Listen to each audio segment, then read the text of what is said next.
사람들은 예배를 드릴 때 그냥 형식적으로 의식적으로 드려진 사람이 많습니다. 알맹이 없는 껍질만 있는 식물처럼 이런 예배는 하나님이 기뻐하지 않는다는 것을 알 수가 있어요. 우리가 구약시대 율법시대에 보면은 이 제사를 통해서 하나님의 예배를 받으셨고, 하나님의 섬김의 법이 5대 제사를 통해서 하나님께 제사 드림으로 하나님을 섬겼다는 것을 우리 증거로 세울 수가 있어요. 근데 미가서 보면 하나님이 제사를 원하느냐, 하나님이 제사를 원치 않다, 이런 말을 해요. 그러면 제사를 통해서 영광을 받으시고 예배를 받으신데 왜 이런 선지자는 그렇게 말을 했느냐? 상반되지 않습니까? 제사를 하나님께서 이렇게 드리라 이렇게 드리라 했는데 그렇게 제사를 통해서 예배를 받으시고 제사를 받으심으로 하나님 섬김의 한 예가 되는데 왜 하나님이 보내신 선지자들은 제사를 하나님 원하는 거냐? 아니다, 이거예요. 제사 드리는 방법이 잘못됐다, 이거예요. 방법이 하나님을 사랑하고 하나님을 의지하고 하나님을 사랑하는 증거로서 제사를 드려야 하는데 하나님 사랑하는 마음은 없는데 그냥 제사 드리고 있다, 이거죠. 내가 선물 난다, 내가 이제 가증스러운 제사를 내가 원치 않는다 하면서 이것을 책망했어요. 그러니까 사람은 외모를 보지만 하나님이 중심을 보신다 하기 때문에 예수님이 율법사에게 이런 질문을 받아요. 선생님, 율법이 뭐라고 했습니까? 라고 할 때 예수님이 그런 말씀을 해요. 마음과 성품과 뜻을 다하여 목숨을 다하여 주 너희 하나님을 사랑하라. 이는 크고 첫째 드린 계명이니 둘째도 이와 같이 네 몸을 네 이웃을 내 몸같이 사랑하라. 이는 크고 첫째 이는 모든 율법과 선지자의 대강령이라, 이렇게 말씀했어요. 이때 율법사가 아주 말씀을 딱 부러지게 잘 말씀하셨습니다. 옳습니다. 그러니까 율법사는 오늘날로 말하면 성경 전문가예요. 당시 예수님이 그 율법사보다 낮게 봤죠. 율법사는 그 자기의 밑으로 보았기 때문에 그렇죠. 예수님은 하나님의 아들로 이 세상에 보내심을 받고 하나님이시오 천지를 창조하신 분인데 육체로 오심으로 그를 그리스도로 보지 못했기 때문에 선지자가 율법사가 예수님의 실력을 얼마만큼 가지고 있는가 점검한 거예요. 그러니까 예수님이 이 답변을 통해서 이 전문가라고 하는 율법사가 옳습니다, 이렇게 말했다, 이거죠. 그러니까 구약의 그 방대한 모든 내용, 하나님을 사랑하는 그 사람들은 그 사랑하는 것이 먼저냐 제사가 먼저냐, 제사가 먼저가 아니라 사랑이 먼저다, 이거죠. 그래서 사랑이 눈에 보이지를 않잖아요. 보이지 않는데 뭘로 그 사랑의 증거를 보여줘야 하느냐? 하나님이 명령하신 그 명령을 따라 제사를 드리는 거죠. 그러니까 이 제사에 대해서 어떤 그 사랑이 없는 제사는 절대로 하나님께서 받지 않으신다, 원하지 않는다, 이거죠. 그러니까 사랑이 없는 제사를 지냈던 이 분열왕국 시대에 타락한 백성들이 제사하니까 제사 쓴물 난다, 이거죠. 내게 제사 드리는 거 나에게 드리지 말아라, 이거예요. 그러니까 하나님이 원하신 것이 뭐냐? 미가 6장 한번 보시기 바랍니다. 미가서 6장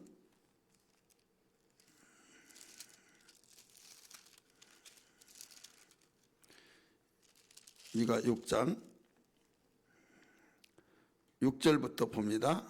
내가 무엇을 가지고 여호와 앞에 나가며 높으신 하나님께 경배할까? 내가 번제물을 1년 된 송아지를 가지고 그 앞에 나갈까? 여호와께서 천천의 수양이나 만만의 강물 같은 기름을 기뻐하실까? 내 허물을 위하여 내 맏아들을 내 영혼의 죄를 말미암아 내 몸에 열매를 들을까? 사람아, 주께서 선한 것이 무엇임을 네게 보이셨나니 여호와께서 네게 구하신 것은 오직 정의를 행하며 인자를 사랑하며 겸손하게 네 하나님과 함께 행하는 것이 아니냐, 이런 말씀하셨죠. 그러니까 어떻게 해서 제사를 드리고 천천에 만만에 그 많은 제사를 드리려고 하지만은 사람아 하나님이 구하신 것이 뭐냐 이거죠. 제사보다 사랑을 더 원한다 이거죠. 제사보다 공의를 원하시고 인자의 사랑을 원하신다. 그러니까 이 사랑이 없는 제사는 껍데기다 이겁니다. 오늘 우리는 정말 어디에 있든지 간에 우리가 하나님을 사랑하고 섬기고 의지하고 구약시대 때 하나님을 사랑하는 증거가 뭐냐?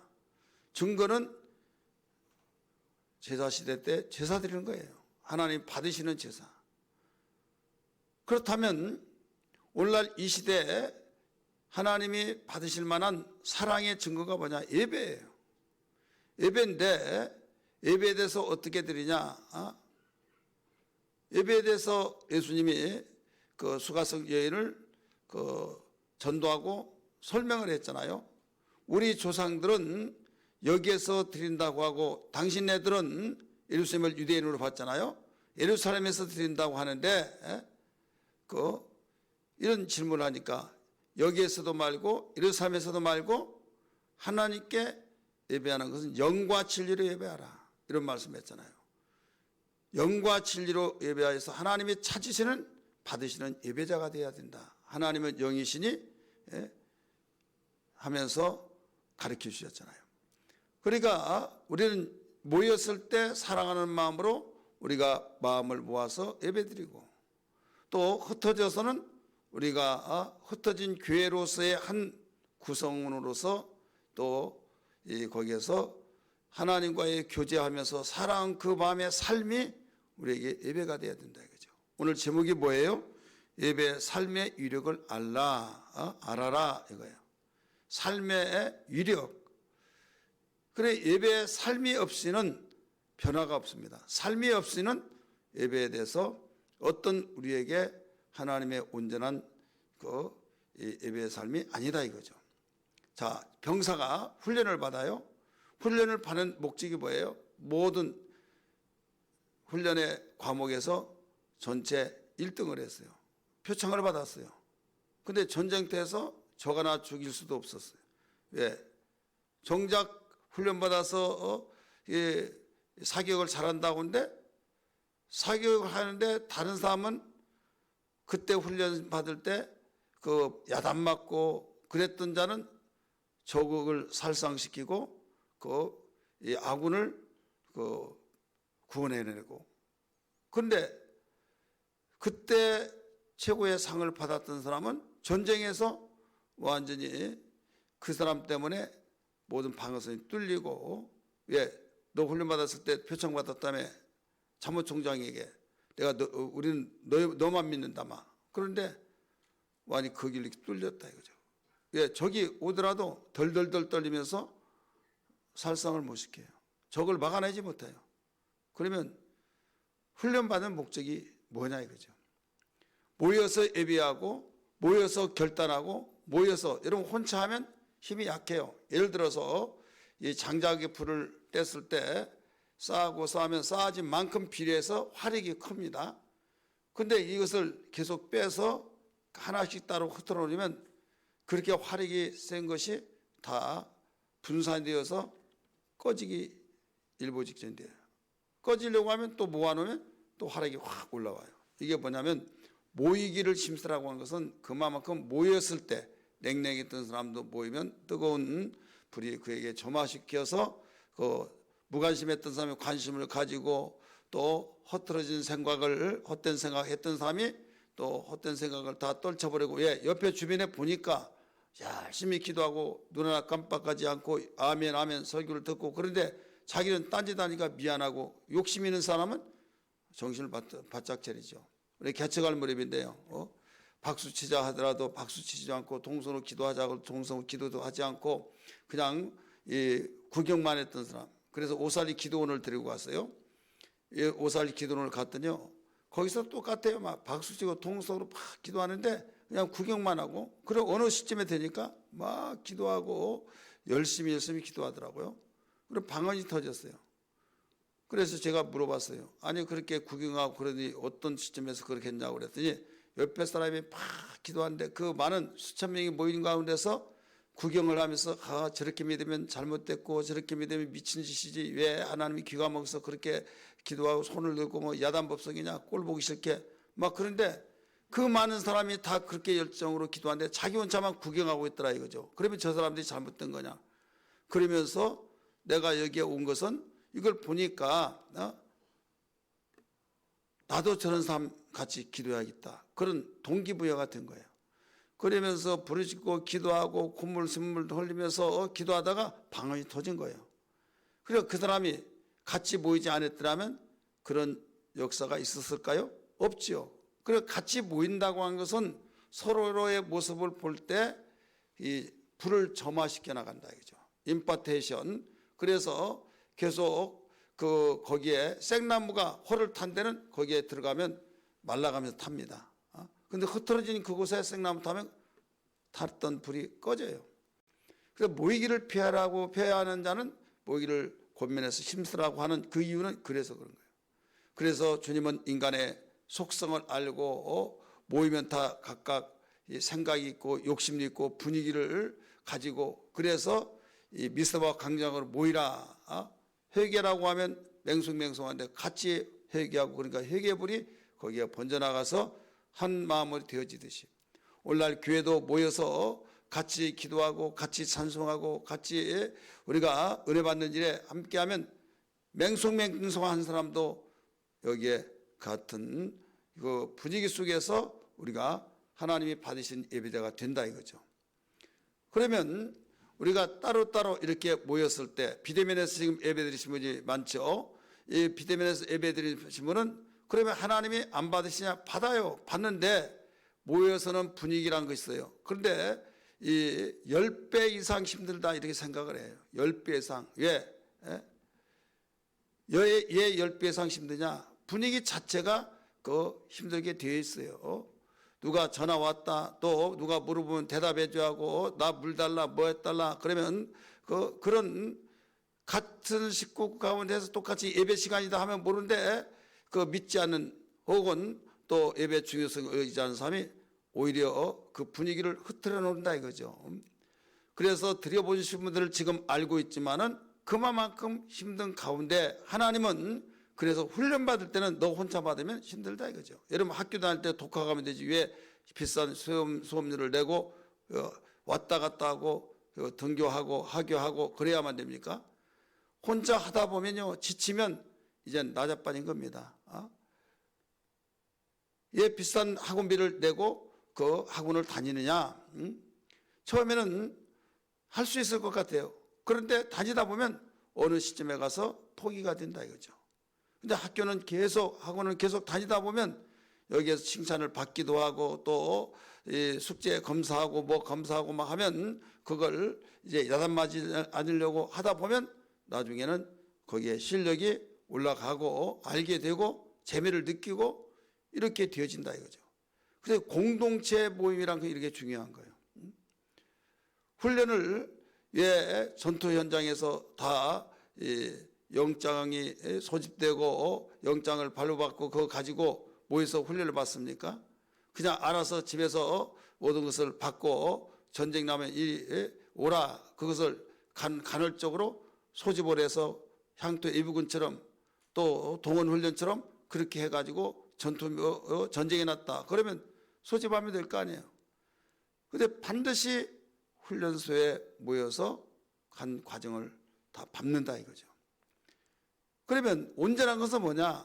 훈련을 철저히 잘 받고 실전에 그 잘 싸워야 하는 것이 훈련받는 목적이 되고 또 실전에서 여기에 유익하고 국민의 재산과 생명을 지키고 그와 같이 우리 예수 믿는 사람은 모이는 교회에서 훈련받고 그 다음에 그 훈련의 힘으로 이제 문 열고 나가면서부터 6일 동안 우리의 삶의 현장 속에서 예배의 삶이 돼야 된다 이거예요. 믿으시면 아멘 하시길 바랍니다. 이게 되지 않는다고 한다면 온전한 예배자가 아니다 이거예요. 훈련은 잘 받아요. 잘 받는데 거기에 삶 속에서 그 현장 속에서 그 총도 제대로 쓰지 못하고 전쟁이 무서워서 막 그냥 고개 쳐박고 총알이 그 어디로 날아오는지 알지도 못하고 그냥 겉먼지 낸다고 한다면 되겠느냐 이거죠.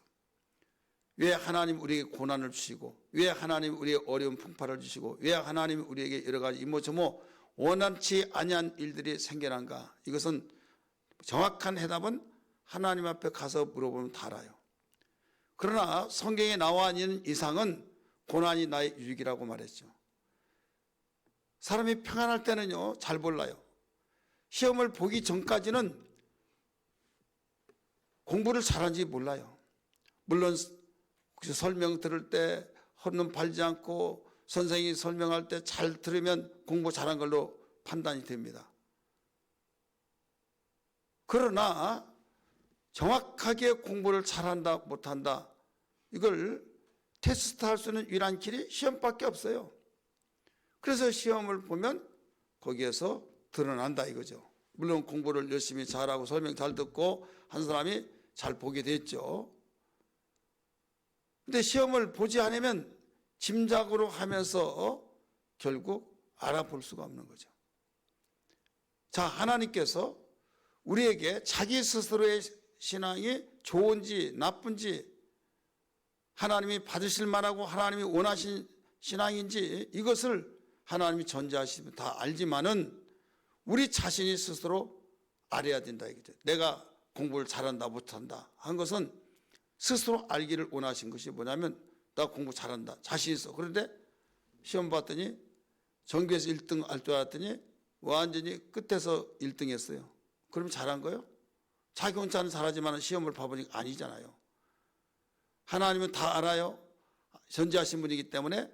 그런데 어려운 일 당하면 아무 일 없고 좋은 일 있고 평탄하고 행복하고 정말 나 오래 살아야 된다, 그런 분위기 속에서는 정말 감정주의 속에서 얼마나 믿음 좋고 얼마나 헌신하고 얼마나 봉사하고 얼마나 열심인지 몰라요. 그러니까 믿음 좋다고 하는데 어려운 일 당하면 낮아빠진다 이거죠. 교회 보고도 다 잠깐 나 쉬겠다고, 아니면 성경 급한 사람은 막 막말을 해버리죠. 그러면 그때 자기가 믿음이 어느 정도라는 것을 스스로 한다 이거죠.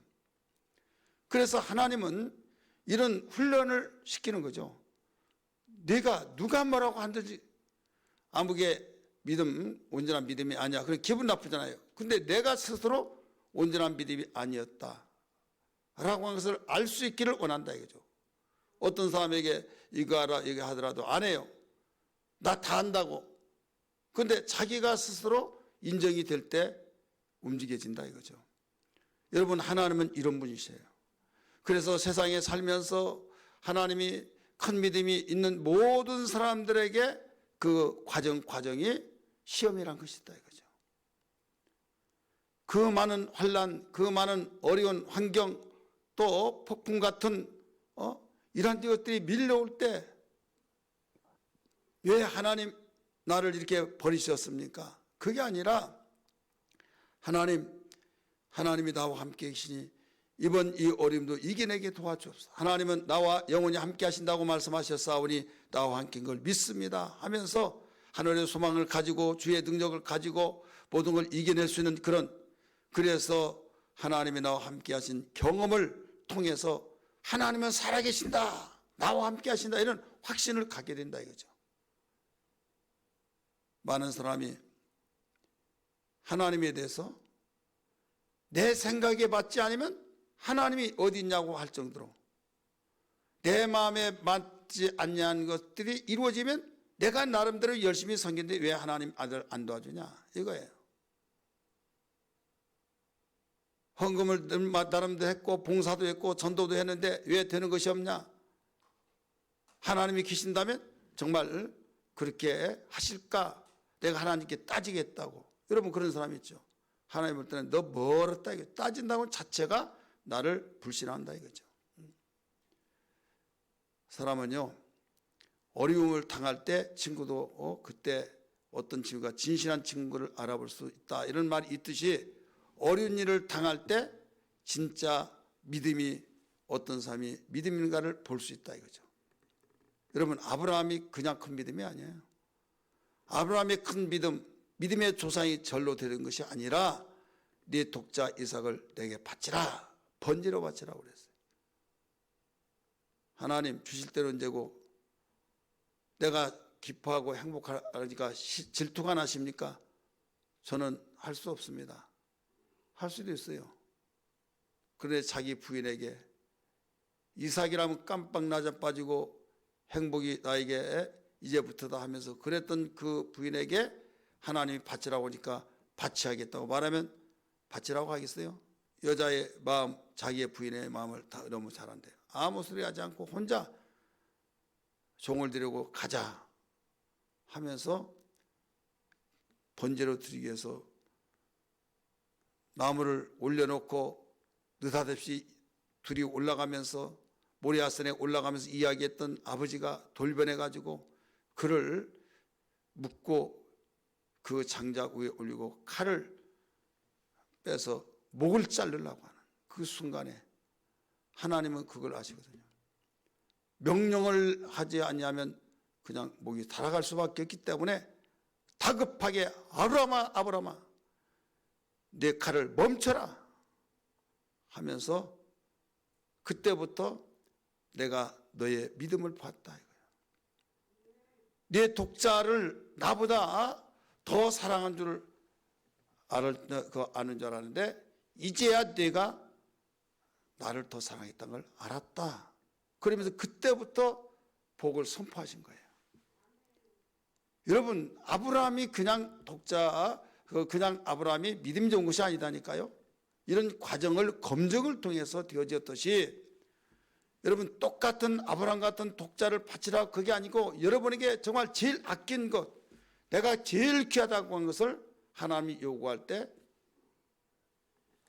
거침없이 주여 주님의 뜻이라면 주님이 원하신다면 내가 드리리라. 시간을 드리라고 할 때 이유 없이 드려지고 물질을 드리라고 할 때 물질을 드려지고 목숨을 내놓으라고 할 때 목숨을 내놓고 핑계할 것이 없어요. 하나님을 안다고 한다면. 그럼에도 불구하고 왜 그렇게 핑계가 많고 왜 그렇게 그 변명이 많고 명분이 많고 이것은 하나님이 넌 아직 멀었다. 내가 마음 활짝 열고 마음껏 내가 믿을 만한 대상이 아니다. 그렇지 않겠어요? 검증을 통해서 내가 너에게 밀어주겠다는 거죠. 한번 따라합시다. 검증을 통해서 하나님의 인격적인 분이에요. 돈 잃고 사람 잃고 이런 말이 있잖아요. 하나님이 복을 주고 싶지 않아서 안 준 거예요. 안 준 것이 아니에요. 괜히 달라고 한 대로 다 줬는데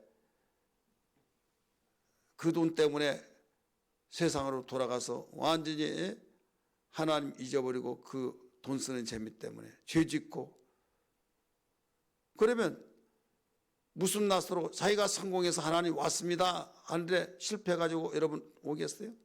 개선장군이 발이 빨라집니다. 빨리 보고하기 위해서 기쁨의 보고를 위해서.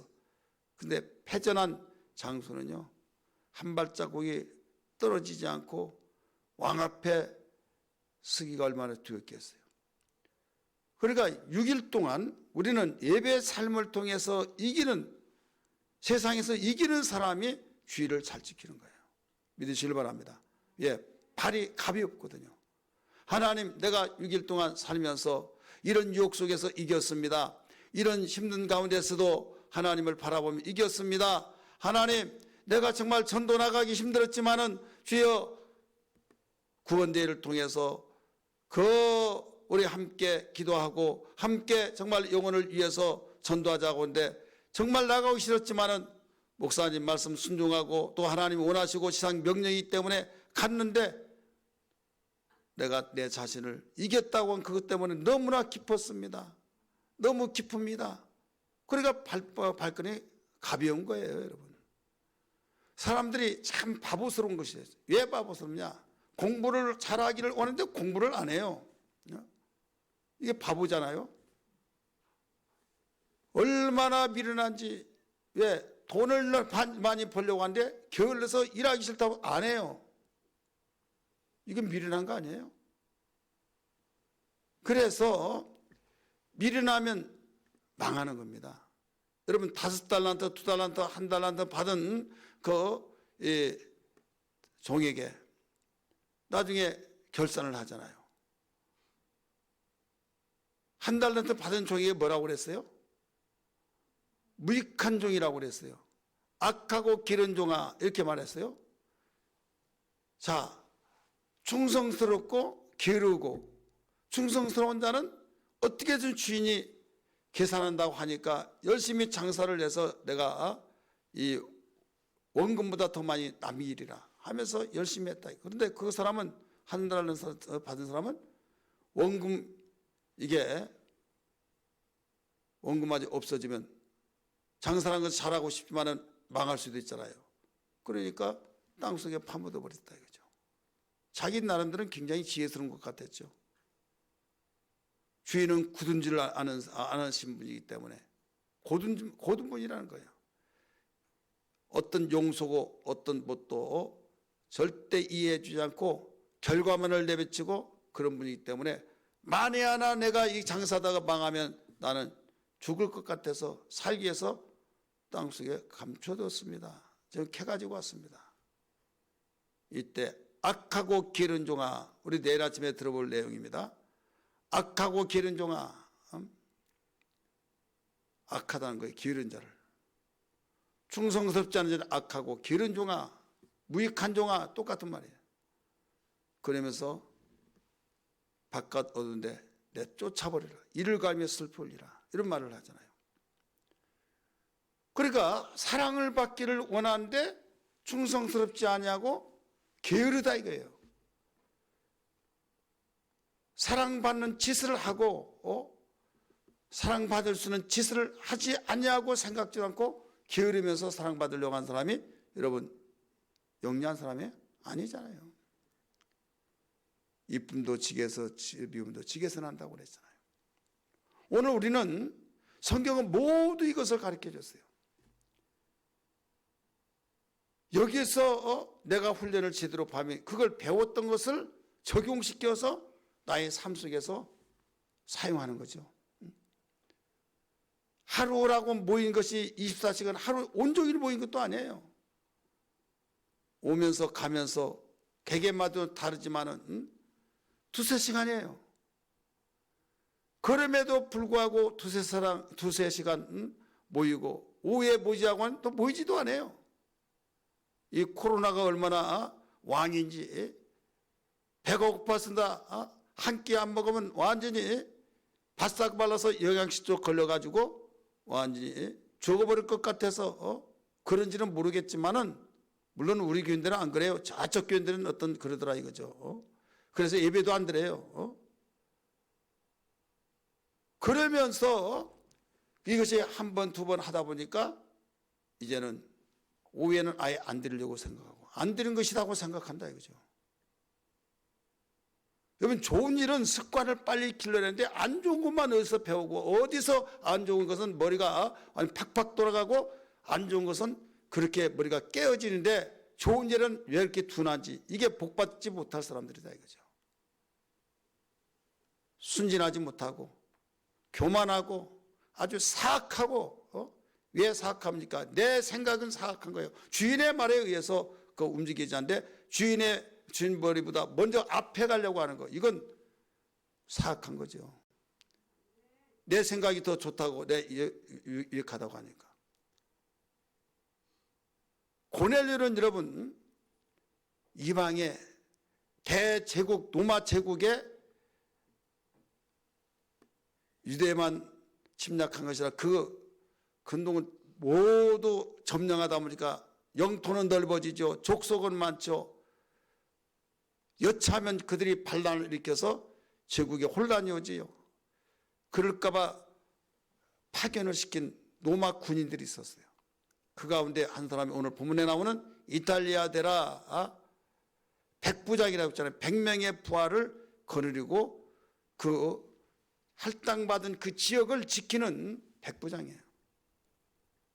그래 백부장이기 때문에 막강한 힘을 가지고 있는 거예요. 자기는 가슴속에 뿌듯하면서 너희들 아무리 잘난 체 하더라도 까불지 마라.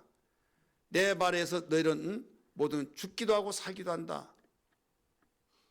식민지 그들에게 완전히 말 한마디 하면 벌벌벌 떨고, 예, 미움 받으면 그들은 살아날 길이 없는 거예요. 그런데 이 백부장이 하나님을 섬겼다고 그랬어요.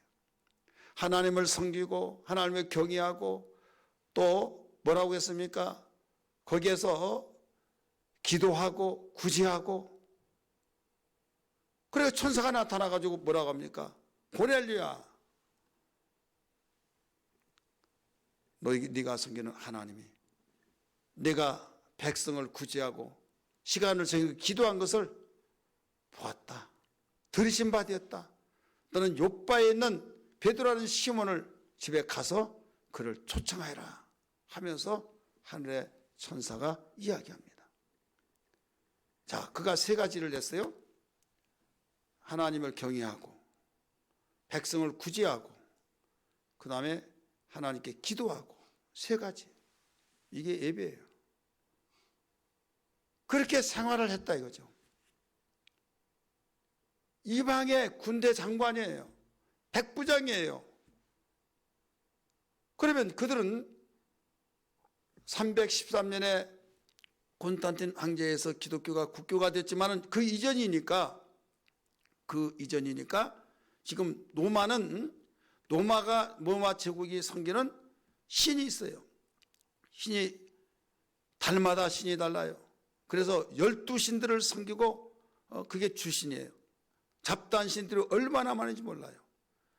대제국의 신들인데 그 신을 섬기지 아니하고 하나님을 경외했다고 한 것은요, 그냥 섬긴 거 아니에요. 그때 핍박을 받고 조롱을 받고 박해를 받고 여러 가지 억울함을 당하면서 순교를 당하고 이런 가운데서도 신앙을 버리지 아니하고 하나님을 섬기는 그 모습을 볼 때 감동을 받은 거죠. 예수를 제대로 믿는 그 성도들에게 선한 영향력을 받는 거예요. 한번 따라서 선한 영향력, 선한 영향력을 받을 때 자기 제국주의 속에서 섬기는 신이 있지만 그 신을 다 밀어내버리고 핍박을 받고 하나님 끝까지 섬기기 위해서 목숨까지 덜렁덜렁 내놓고 섬기는 그 모습을 볼 때, 야, 정말 저들이 섬기는 신이 정상적인 신이고 저들이 참 믿음이다. 그러면 자기 조국이, 자기 대제국의 섬긴 신을 포기하고 밀어내고 여호와 하나님을 경외했다 이거예요. 그걸 명령하신 대로 구제하고 하나님이 기뻐하신 대로 또 기도하며 이것을 날마다 계속적으로 해나갔다 이거죠. 여러분, 우리를 만드신 목적이 뭐예요? 선한 일을 위해서 만들었다고 그랬어요. 구약시대 때 하나님이 이스라엘 백성에게 내가 너를 지은 것은 찬송을 부르게 하기 위함이다. 하나님 영광을 위해서 내가 지었다, 창조했다. 이렇게 이사야 43장 7절 21절에 가르쳐 주고 있어요. 찬송을 받기 위한 것이다. 영광을 받기 위한 것이다. 근데 죄를 지었어요. 죄를 지으니 죄 때문에 하나님께 영광을 돌리지 못하고 죄 때문에 찬송을 하나님께 올린다 할지라도 하나님의 차단되어 버린다 이거지. 이사야 59장 1절의 말씀 보니까 하나님의 손이 짧아서 군치 못함도 아니요 하나님의 귀가 둔하여서 듣지 못함도 아니라 너희와 나 사이에 죄악이 가로막혔기 때문이다. 그러니까 여호와여 아무리 기도한다 할지라도 아무리 제사를 드린다 할지라도 아무리 어떤 선한 일을 한다 할지라도 그 더러운 손으로 내가 그걸 받지 않겠다는 거죠. 그래 영광을 돌리는 창조의 목적이 어긋나 버렸어요. 찬송을 받기에 합당하신 하나님께서 그걸 받을 수가 없는 거예요. 그래서 하나님은 그 가운데서는 저주받고 결국 하나님과의 원수가 되어진 그들을 언제 그 원수로 놓아두게 되냐. 여러분, 부모는 자식 이길 부모가 없다고 말이 있잖아요. 하나님이 택한 이스라엘 백성, 그래서 사랑하기 위해서 하나님은 독생자 예수를 보내주셔서 우리의 모든 죄값을 아들 독생자 죽으심으로 십자가에 죽으셔서 죄값을 다 지불해 주시고 너희의 죄를 다 내 아들에게 짊어져서 해결해 놓았으니 내 아들을 믿으라는 거죠. 이게 복음이잖아요. 행복의 비결이잖아요. 마가복음 1장 1절의 말씀 보니까 하나님의 아들 예수 그리스도의 복음의 시작이라. 복음이란 깊은 소식이에요. 복음의 시작이라, 행복의 시작이다 이거죠. 행복의 시작은 돈에서 나온 것이 아니라, 명예에서 나온 것이 아니라, 어떤 명성에서 나온 것이 아니라 하나님의 아들에게서 나온다는 것을 믿으시길 바랍니다. 예수 없는 행복은 절대 행복이 될 수 없어요. 여러분 주변에서 믿지 않은 사람이 나 행복하다 한다 할지라도 속지 마세요. 유혹받지 마세요. 왜? 성경은 가르치고 있어요. 왜 그런 줄 아세요? 여러분 우리가 주변에서 보면 저 사람이 위해주고 저렇게 돈 많고 명예가 있고 대단한 사람이 위해주고, 여러분 행복하면 죽어요? 불행하다고 스스로 느끼니까 다른 사람 볼 때는 행복하게 느껴지지만은 본인은 너무 괴로운 거예요. 그래서 그 많은 재산을 놓아두고도 투신자살해 죽고, 그 통장에 그대로 몇 수씩 있는데도 그대로 그 국민 인기 배우가 되어지고 정말로 대단한 사람들이 막 그냥 죽어가죠. 이것은요 돈으로 해결될 것도 아니라 행복이 아니라는 거예요. 왜? 우리 인간은 두 가지의 존재 본질이 각각 다른 두 가지로 만들어졌기 때문에, 육체라고는 존재와 영혼이라는 존재. 육체는 흙에서 나왔기 때문에 흙에서 나온 식물을 먹고 살고, 영혼은 하나님 입에서 나왔기 때문에 하나님 입에서 나온 말씀을 먹고 하나님께로부터 보내심을 받은 예수 그리스도를 믿음으로 영혼의 양식이 된 걸 믿으시길 바랍니다. 할렐루야. 그래서 이 두 가지 양식이 채워져야 된다 이거죠. 육신의 양식은 노력에서 얻을 수 있지만은 영혼의 양식은 노력에서 얻어진 것이 아니라 하나님 주신 선물을 받을 때만이, 거부하지 않고 받아들일 때만이 얻어진 거예요. 이걸 비밀을 모른다 이거죠. 세상의 사람은 일하지 말라고 일합니다. 왜? 먹고 살기 위해서, 저 자식을 살리기 위해서. 노력해서 얻을 수 있는 것이 육체의 양식이에요. 근데 영혼의 양식을 무시하고 부정하고 산대. 예수를 믿지 않은 사람은 그런다 치더라도 모르니까 그 교회를 다녀서 예수 믿는 사람 알아야 할 거 아니냐 이거예요. 예수를 안다고 한다면 영혼의 양식은 어디에서도 얻을 수 없고 하나님이 주신 선물로서 겸손한 자만이 받는데, 교만하고 거부하고 예수 믿으면서 뭐 되는 것이 뭐가 있나 하면서 썩어질 육체를 위해서 영원한 삶을 포기해버린 것이 지혜냐, 똑똑한 사람이냐? 아니다 이거예요. 여러분 정신 차려요. 왜 정신 차리냐? 여러분이 영혼을 굶겨놓고 행복할 줄 알아요? 영혼을 굶겨놓으면 공허합니다. 아무리 많이 먹다도 허하고, 내가 그렇게 먹어서 배부른데도 불구하고 뭐가 공허하다, 채워지지 않는다. 영혼의 양식이 없어서 그런 거예요. 놀러 다니고 어디에 돌아다니고 그때는 좋은 것 같아요. 돌아서면 공허하고 허전하고, 그러니까 그때는 당신이 최고다, 나 행복해 하다가 돌아서면 공허해가지고 허전해서 엉뚱한 생각이 되어지고 거기에 발목 잡히면 나오지 못하고, 그렇지 않습니까? 이게 우리 인간이다 이거죠. 근신하라 깨어라, 우는 사례가 도로 다니며 삼킬자를 찾고 있나니 말씀하셨듯이 우리는 어떤 일이 있더라도 영적인 생활, 영의 사람으로서 하나님은 영이시니 영과 진리로 예배할지니라 가르쳐주면서 영과 진리로 예배한 자를 찾으신다고 그랬어요. 이건 영과 진리로 예배하는 것은 영혼의 양식을 얻는 거예요. 할렐루야. 예수님 말씀하셨습니다. 요한복음 6장에서 너희 조상은 하늘에서 내려온 만나를 먹고 살았다. 그런데 그걸 먹고 살다가 죽었다. 나는 하늘로서 내려온 산떡이다. 하늘로서 내려온 산떡으로서 나는 내 살은 너의 참된 양식이요 내 피는 참된 음료다. 내 살을 먹고 내 피를 마신 자는 영생을 얻으리라, 생명을 얻으리라 가르쳐줬잖아요. 아버지가 내가 아버지로 인하여 사는 것처럼 너희들은 나로 인하여서 산다. 왜? 참된 영생의 양식과 영생의 참된 음료를 먹고 산대. 예수를 믿지 않는 사람은 이걸 먹을 수가 없어요. 예수 믿는 사람 먹는데 교회를 다닌다고 하면서도 영혼의 양식을 먹지 않냐고 어떻게 행복을 바라볼 수 있느냐. 영혼의 양식을 여러분 먹지 않냐고 어떻게 여러분 우리가 웃음이 나오고 감사가 나오고 행복이 나오겠냐 이거죠. 어떻게 죄악 세상 유혹이 많이 있는 가운데 문 열고 엿새 동안 살면서 우리가 영적인 예배의 삶이 되겠느냐 이거죠.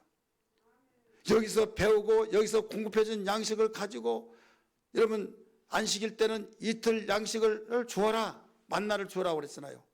그와 같이 여기에서 주일날 나와가지고 엿새 동안 먹을 양식을 확보하라.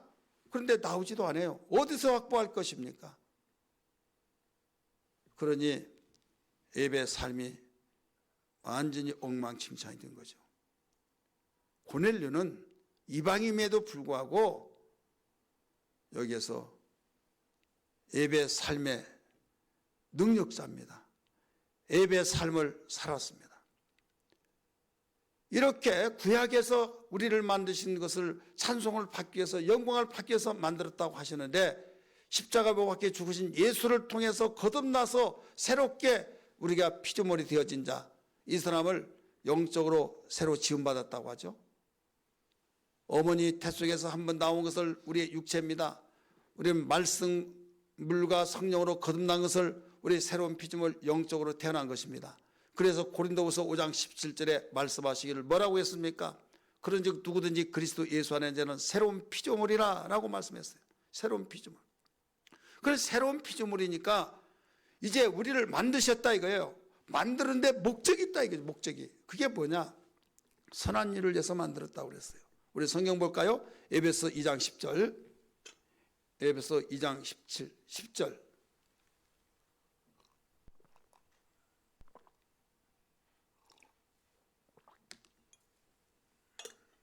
읽습니다. 시작. 그리스도 예수 안에서 선한 일을 위하여 뭐라고 했어요? 지음을 받은 자니. 선한 일을 위하여 지음을 받은 자니.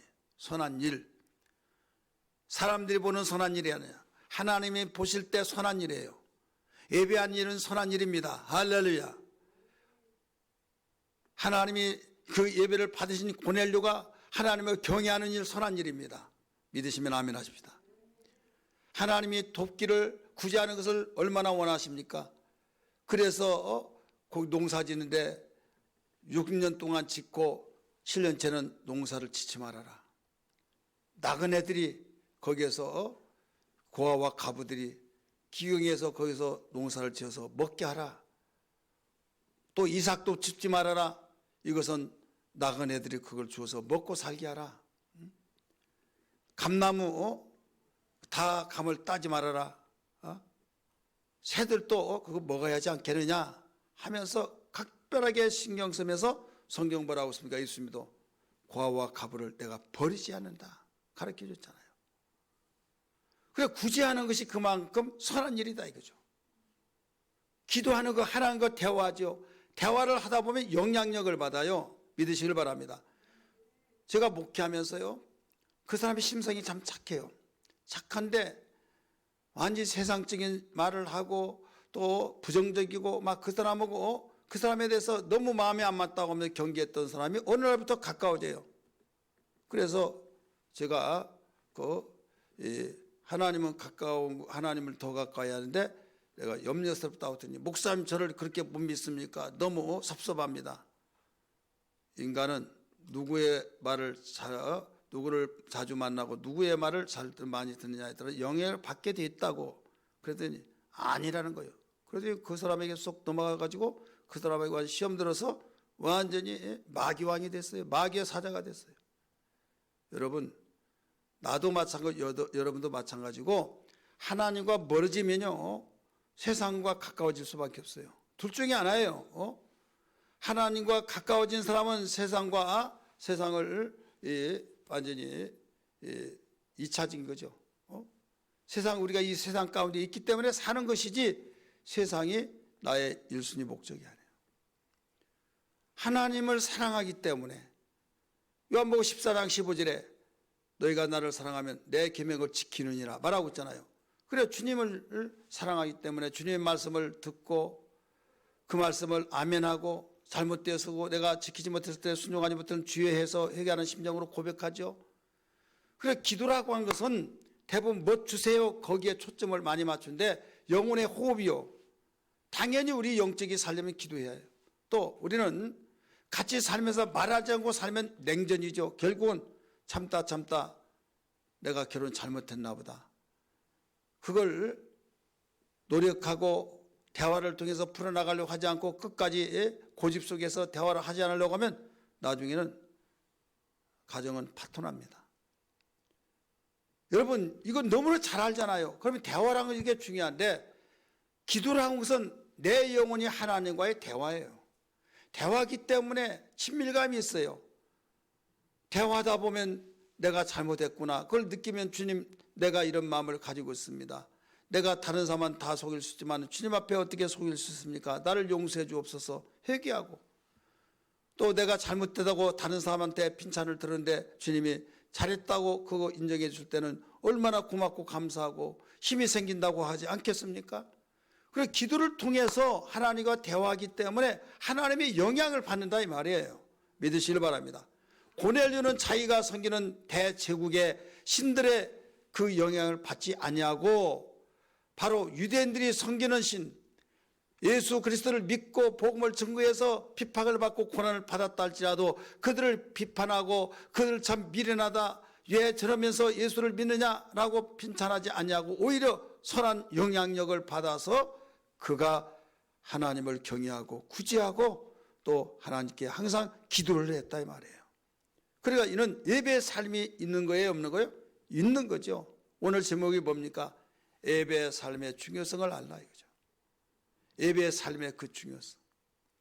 그래야 말씀을 듣고 내가 깨닫는 대로 움직이는 거예요. 순종하는 거예요. 하나님 경외하는 것 1순위예요. 우리의 신앙의 대상. 그 다음에 하나님이 선하신 일을 위해서 우리 지었다고 그랬잖아요. 거듭나게 된 것은 하나님이 선하신 일, 예배하는 것 선한 일입니다. 또 구제하는 것 선한 일입니다. 또 우리가 정말 긍휼히 여긴 선한 일입니다. 복음을 전하는 선한 일입니다. 모든 하나님이 원하신 일을 우리가 하나하나 순종해 나간 것이 다 선한 일이에요.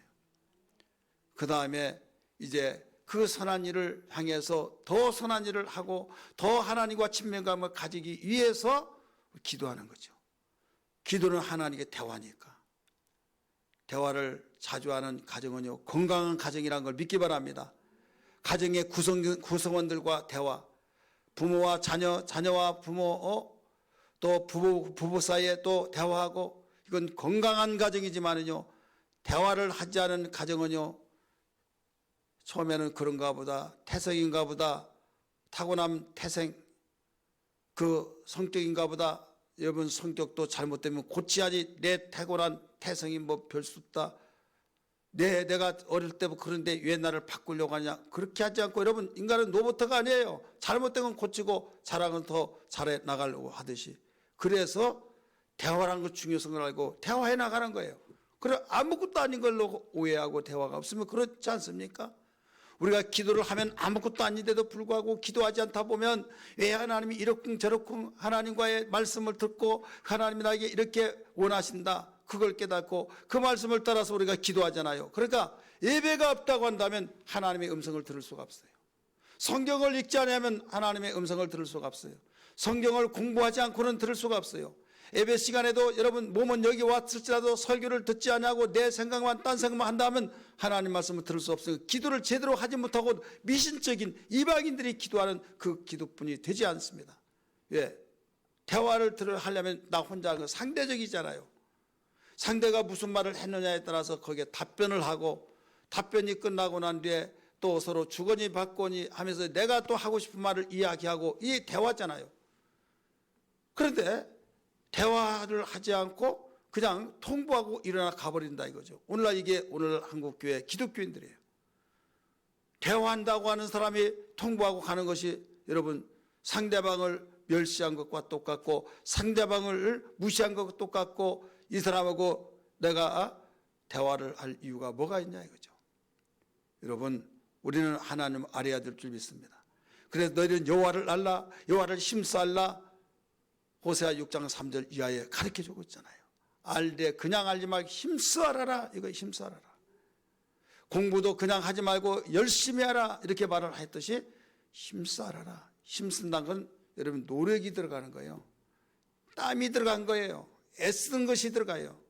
그래서 예수님이 기도할 때도요, 하나님의 아들이시면서 하나님이, 우리 예수님이 기도를 받으실 분입니다. 하나님이시기 때문에. 그런데 육체를 입고 오셨기 때문에 기도를 하나님께 올렸는데 어떻게 했어요? 힘쓰고 애써서 더욱 간절히 기도하더니 땀방울이 핏방울같이 되었다라고 가르쳐 줬잖아요. 그리고 히브리서 5장 7절 말씀 보니까 뭐라고 했습니까? 심한 통곡과 눈물로 하나님 아버지께 경외하심을 올렸다라고 가르쳐 줬잖아요. 신앙생활 덜렁덜렁 해서는 우리는 하나님께 사랑받을 수 없고 우리는 신앙생활 성공시킬 수가 없습니다. 예배도 바로 진실한 마음으로, 뜨거운 마음으로, 간절한 마음으로, 사랑하는 마음으로 예배드려질 때 하나님이 받으신다 이거죠. 거기에 중심 속에서는 영과 진리로 하나님은 내가 섬기고 지금 예배한 대상은 여기시다. 내가 정말로 그분과의 지금 예배하여서 하나님이 받으시고 찾으시는 거기에 그 핵심은 진리의 말씀을 통해서, 그래서 영과 진리로 예배할지니 가르쳐주고 있잖아요. 근데 진리는 사라져버리고 내 마음, 내 생각, 내가 요구한 거, 그러다 보니까 설교가 답답하고 설교가 했던 말 또 하고 또 하고. 여러분, 하나님은 사랑하는 사람의 말을 했던 말 또 하고 또 하고 많이 해요, 안 해요? 하잖아요. 사랑하는 사람의 했던 말을 또 하고 또 하더라도 재미있고 들어주고 받아주고 하지만은 사랑하지 않으면요, 여보 지금 몇 번째 한 줄 알아? 10번째였어. 10번. 지가 나가는 개도 한다고, 내가 개냐고, 할 말이 그렇게 없냐고. 여러분 신경질 낼 거야 안 내겠죠. 그런데 사랑스러울 때는 여보 내가 당신을 사랑해요, 사랑해요. 아무리 말하더라도 실증 안 나고 반복하더라도 그게 문제된 거 없잖아요.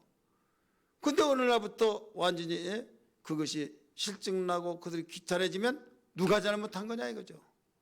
목사님 설교가 맨 똑같은 말만 하고 똑같은 말만 하고. 여러분 하나님이 사랑한다고 한다면 똑같은 말도 여러분 얼마나 꿀소리가 달다고 가르쳐주고 있잖아요. 여러분 하버드 대학에서 기독교에서 시작된 거예요. 유대인들이 세운 학교입니다. 근데 하버드대에서 신학과에서부터 시작했는데 신학과에서 논문을 썼는데 거기에서 신은 죽었다 이런 막 논문들이 나와서 자유주의 그 신학이 되어서 신학을 거기 나와서 목회하면 버려버립니다. 왜 그런가 하면 성경 중심에 쓰면요 다 거기가 거기. 왜? 성경 속에 있는 내용으로 쓰면은 새로운 것이 나오지 않는 거예요. 새로운 것이 나오지 않다가 보니까 새로운 것을 나오게 하려면 성경을 벗어나서 말한 거예요. 그래서 논문이 그런 논문을 통해서 새로운 것을 새롭게 썼다고 신선감 있다고 하고 심사위원이 거기에 사인 딱딱 해주면 박사 통과되는 거예요. 사람들은 새로운 것을 원한대요. 내가 새 계명을 주노니 주님이 그랬잖아요. 새 계명이 뭐예요? 사랑이잖아요. 그래서 사랑인데 구약에는 그럼 사랑의 단어가 없습니까? 네 이웃을 사랑하라, 하나님을 사랑하라, 네 이웃을 사랑하라 이미 있어요. 있지만은 왜 예수님이 새 계명이라고 하면서 똑같은 말을 반복하면서 왜 새 계명이라고 했습니까? 새 계명은 사랑하는 그 마음속에서 새롭게 들려진 거예요. 할렐루야. 새롭게 들려서 가슴속에 파고들어서 들었던 말씀이 또 새롭고 들었던 말씀이 새롭고 그래서 새 계명이 되는 겁니다. 여러분 구약 성경에 보세요. 예수님이 새 계명이라 하면서 사랑을 너희 서로 사랑하라 그 말이 없는지 있잖아요. 우리는 정신을 바짝 차려야 됩니다. 예배 삶을 우리는 중요성을 알고 우리 여기에서 훈련을 철저히 모이는 교회에서 예배 훈련 받고 가장 가깝게 문 열고 나가면 어디입니까? 가정에서 이제 여기서 들었던 거 배웠던 거 하나님의 사랑을 가정에 나눈 거예요. 적용시켜 사는 거예요. 이게 예배가 되는 거예요. 직장에서도 그대로 살아가는 거예요. 사회생활을 해서 살아가는 거예요. 너희는 세상의 빛이다. 너희는 세상의 소금이다 이거예요. 빛은 비춰진 거지만은 소금은 녹는 거예요. 어둠 속의 빛이 여러분 얼마나 귀한 존재입니까? 썩어져 가는데 여러분 소금이 들어가서 녹아서 썩지 않게 만드는 게 얼마나 중요합니까? 부패되고 썩어져 가는 이 세상에서 여러분 예배의 삶이 있는 사람은 썩어진 것을 썩어지지 않도록 만드는 것이 예배의 삶의 능력인 걸 믿기 바랍니다. 가정이 위태하고 가정이 무너지고 여러분 썩어져가는 그 가정을 우리는 예배 삶을 통해서 가정이 다 무너지지 않게 만든 거. 어둠 캄캄해서 이거 할까 어디로 갈까 미쳐버리겠어, 내가 뭐 때문에 사는가 모르겠어, 그런 가정 속에 덩달라서 우리 같이 죽자고, 그게 아니라 죽기를 왜 죽냐고, 바로 빛 대신 주님 예수님 말씀에서 나는 세상의 빛이다 하면서 당신을 믿고 따른 자들에게 너희는 세상의 빛이라 했으니, 우리는 예수님을, 생명 되신 예수님을, 빛 대신 예수님을 모셨기 때문에 우리가 이제 빛된 사람이에요. 그래서 세상에 있는 빛이라고 하는 것은 가정의 빛을 비추고, 우리가 이웃에게 빛을 비추고, 우리가 사는 지역에 빛을 비추며, 우리는 열방에 이르기까지 빛을 비춰나가는 이 사명이 우리에게 예배 삶으로 나타내야 될 줄 믿기 바랍니다.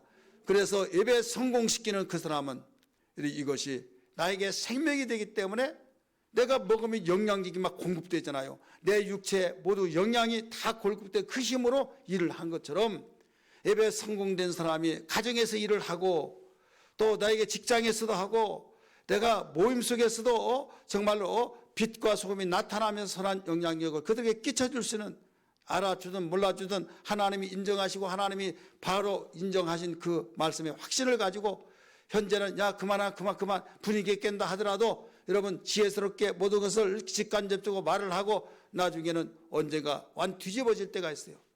네가 그 말이 정말로 다른 사람 다 무너지더라도 그 사람 무너지지 않거든요. 왜? 하나님이 함께하기 때문에 믿으시길 바랍니다. 그래서 성견지명을 가졌다, 이런 말을 듣게 되는 거예요. 여러분 예배의 삶에 우리 능력이 되기를 바랍니다. 여러분 가정이 행복하기를 원한다면, 가정을 사랑한다고 한다면 훈련을 잘 받고 교회에서 예배드리고 그것을 가정에서 적용시켜 나가요. 교회 오면 신자고 밖에 나가면 불신자고, 교회 와서는 정말 누구보다 1등 신자인데 집안 안에 가서는 완전히 사악한, 완전히 마귀의 사자가 되어버린다면 어떻게 되겠냐 이거죠. 그러니까 나 누구 보기 싫어서 교회 안 나간다, 그런 말이 나온다 이거죠. 어떤 일이더라도 고넬료는 여기에서 어떻게 됐습니까?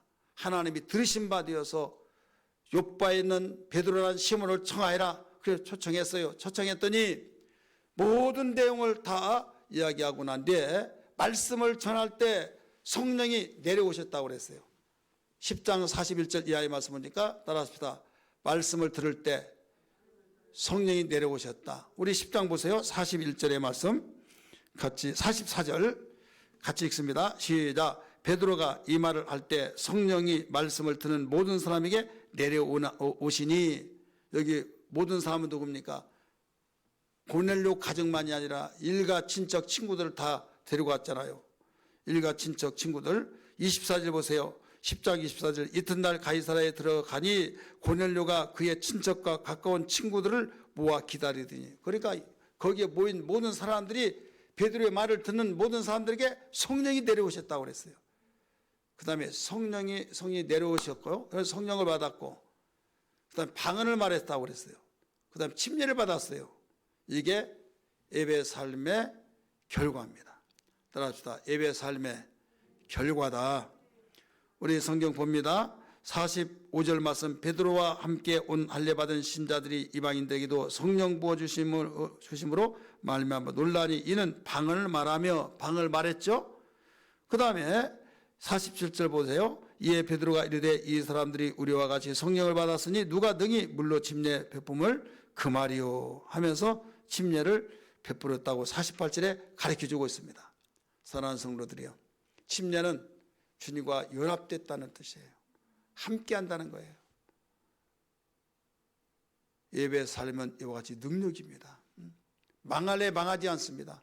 예배가 무너지니까 우리의 삶이 무너지고, 예배가 무너지니까 내가 망가지고, 예배가 무너지니까 가정이 무너지고, 예배가 무너지니까 이 사회가 완전히 무너지고 있는 거예요. 우리는 하나의 미랄이 되어서, 여러분 가정 회복 운동을 원하시면 아멘 하시길 바랍니다. 나로부터 시작돼야 될 줄 믿습니다. 예배의 삶이 우리에게 나타날 때 이루어지고, 여러분 우리 가족이 또 자녀들에게 이르기까지 회복되어지고 바른 가정을 세워나가는 운동이 되어지기를 원한다고 한다면 예배에 성공하십시오. 예배를 등한시 여기지 말고 어떤 일이 있더라도 정말 자녀를 위해서 무엇을 못하냐, 이런 말이 있잖아요. 가정을 지극히 자녀를 사랑한다고 한다면 나부터 시작해서 부모인 나 자신부터 예배를 여러분 삶이 되어지기를 바랍니다. 예배 삶. 그러기 위해서는 예배 드려지는 모이는 교회에서 여러분 예배를 드려야겠죠. 그리고 거기에서 은혜 받은 내용을 가정에서, 직장에서, 나의 삶의 현장 속에서 우리가 이루어 나가는 것이 여기에서 하나님이 일해 주시는, 성령을 기름부터 부어주시고 방언을 말하게 하시고, 방언을 내 영이 하나님께 기도한 거잖아요. 그 다음에 침례를 침례는 하나님과 하나 되어지고 연합되어진 삶이 되어지기 때문에 여기에 놀라운 행복이 주어진다는 것을 다시 한번 믿기 바랍니다. 우리가 어려운 가운데서도 십자가 든든히 붙들고 나갈 수 있는 신앙 계기를 주님 축복합니다.